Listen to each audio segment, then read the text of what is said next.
오늘 우리가 읽고 있는 이 사도행전 25장 13절 이하의 말씀에 보면 총독으로 세워진 베스도라는 사람의 모습을 우리가 살펴보게 됩니다. 이 베스도가 어떤 사람인가 하면 여러분 아시는 것처럼 이 벨릭스라는 그런 총독이 사도 바울을 이제 붙잡습니다. 투옥을 하게 되죠. 그리고 이 벨릭스가 해임되고 난 이후에 세워진 총독이 이 베스도라는 사람입니다. 그리고 오늘 성경 말씀에 나오는 아그리빠 왕과 또 이 버니게라는 사람은 서로 이북 남매였던 것 같습니다. 그렇지만 그들이 서로 이제 근친 상관을 통해서 부부처럼 행실하고 있는 그런 사람이라고 학자들은 그렇게 이야기를 합니다.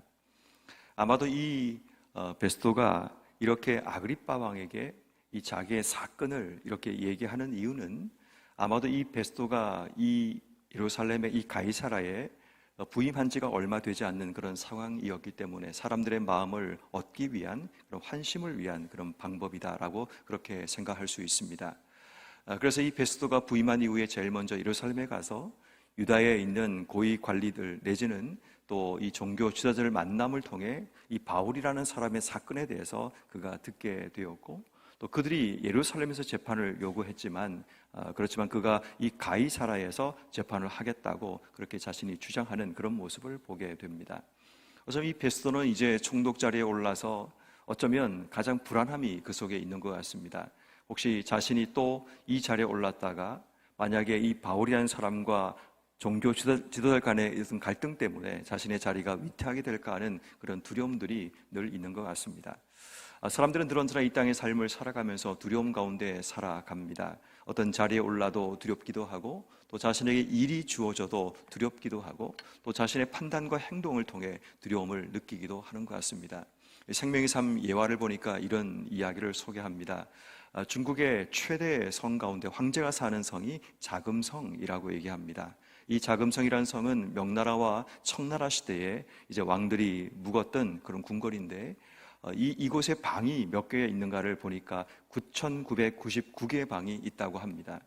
왜 9,999개의 방이 있는가 하면 옥황상제가 사는 곳이 1만 개의 방이 있는 곳이다 보니까 바로 옥황상제 바로 밑에 있는 황제는 9,999개의 방을 가질 수 있다라는 그런 취지였던 것 같습니다. 그렇게 수많은 방들이 있는 그곳에 황제가 머물고 밤에 자는 그런 방은 33제곱미터 정도의 그런 크기에 399개의 방이 있다고 합니다. 그 방이 어디 있는지도 알지 못하는데 그렇게 작은 한 10평 남짓의 방을 399개를 만든 이유는 암살이라든지 또 어느 시대에 어느 시기에 자기를 죽일지 모르는 그런 위협을 느꼈던 왕이 이런 399개의 방을 만들어 두고 전혀 사람들이 알지 못하는 곳에서 잠을 자야 되는 그런 두려움과 불안을 느끼고 인생의 삶을 산다는 것을 보여준다라고 이야기를 합니다. 여러분, 아무리 크고 넓고 큰 집에 산다고 해도 우리 마음속에 불안과 두려움이 밀려온다면 어쩌면 그 인생은 행복하지 않을 겁니다.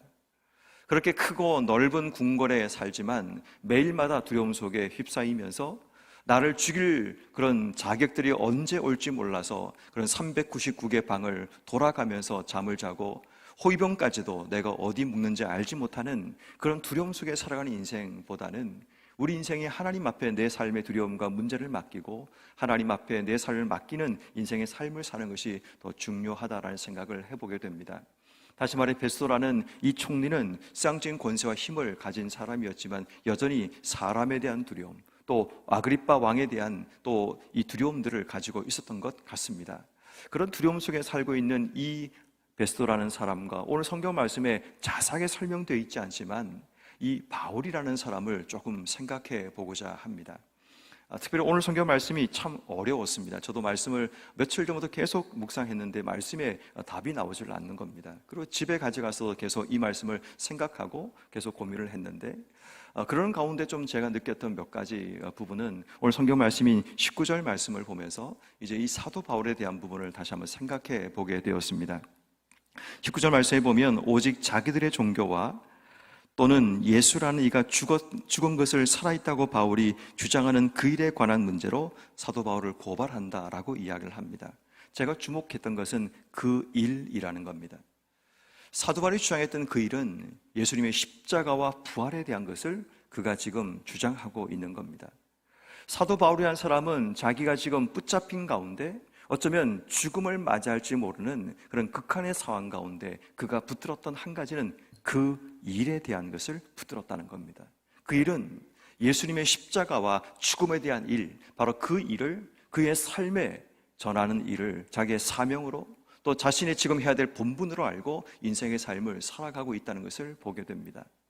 세상에 수많은 사람은 두려움 속에 인생의 삶을 살아가서 아무리 높은 지위에 오르고 아무리 큰 집에 살아도 두려움과 공포 가운데 인생의 삶을 살아가고 있는데, 사도 바울은 늘 언제나 그의 삶의 중심이 그 일을 향해 지향하고 있다는 것을 발견하게 됩니다. 그렇다면 여러분, 오늘 우리가 질문해야 될 중요한 인생의 질문은 내가 붙들고 있는 그 일은 무엇인가를 질문해야 됩니다. 우리 인생에 내가 붙들고 있는 그 일이 뭔가를 한번 내 자신에게 질문하는 그런 지혜가 필요합니다. 내가 붙들고 있는 그 일이라는 것이 단지 먹고 살기 위한 그 일에 국한되어 인생의 삶을 살고 있다면 다시 한번 우리가 질문해야 됩니다. 나는 제대로 살고 있는지, 하나님이 원하는 인생의 삶을 살고 있는가를 질문해야 합니다. 내가 붙들고 있는 그 일이 정말 하나님께서 원하시는 일인지, 하나님께서 정말 나에게 요구하시는 일인가를 우리가 한번 질문하고 이 새벽에 하나님, 내 평생 삶을 살면서 하나님 내게 원하시는 그 일을 붙들고 그 일을 위해서 내 인생의 삶을 살기 원합니다라는 그런 각오와 다짐이 우리에게 필요할 수 있다는 겁니다. 내가 붙들어야 될 그 일, 하나님 나를 세우신 그 일, 나를 통해 하시기 원하시는 바로 그 일이 뭔가를 기도하며, 비록 사도 바울처럼 내 삶이 묶이는 삶이 주어질지라도, 내 삶이 수많은 산업에서 조롱당하고 무시당하는 일을 맞이할지라도 내가 붙들어야 될, 내가 지향해야 될 그 일이 무엇인가를 오늘도 이 새벽에 기도하면서 하나님 나에게 말씀해 주시고 그 말씀 앞에 순종할 수 있는 이런 모든 삶이 되기를 주 여러분을 축원합니다. 오늘 성경 말씀에 보면 두려움 속에 있던 그러한 베스도와 또 자신의 그 일을 위해서 나갔던 이 사도 바울의 모습이 대조되고 있다면 23절 말씀에는 또 한편의 대조가 등장하게 되죠. 23절 말씀에 아그리빠와 버니게가 크게 위험을 갖추고 사도 바울 앞에 또 수많은 사람들 앞에 서게 되는 모습을 보게 됩니다. 이 아그리빠 왕과 버니게라는 이 사람이 사도 바울의 이야기를 듣고 싶고 그를 만나기 위해서 그 재판 자리에 참여하게 됩니다.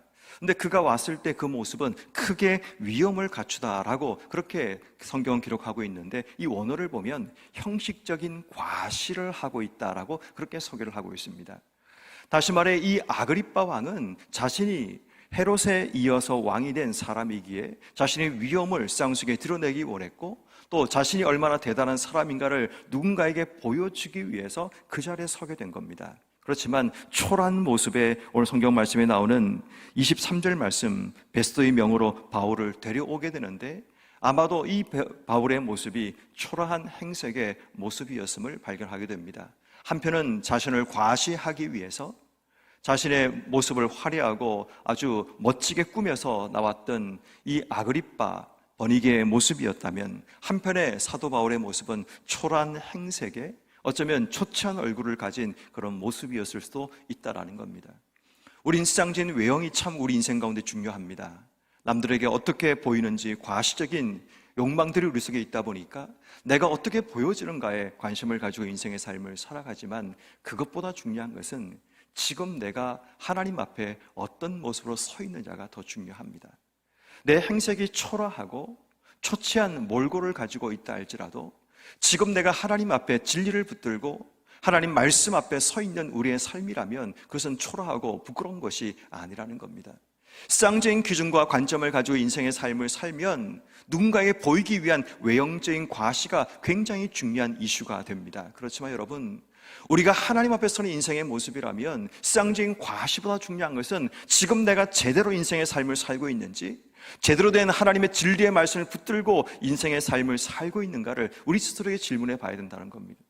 아무리 세상적인 외형적인 과시적인 모습을 우리가 소유하고 있을지라도 내 속에 진리를 붙들고 있지 못하고 내 속에 두려움과 불안 가운데 인생의 삶을 매일마다 살고 있다면 그 인생만큼 한심하고 부끄러운 인생은 없다라는 겁니다.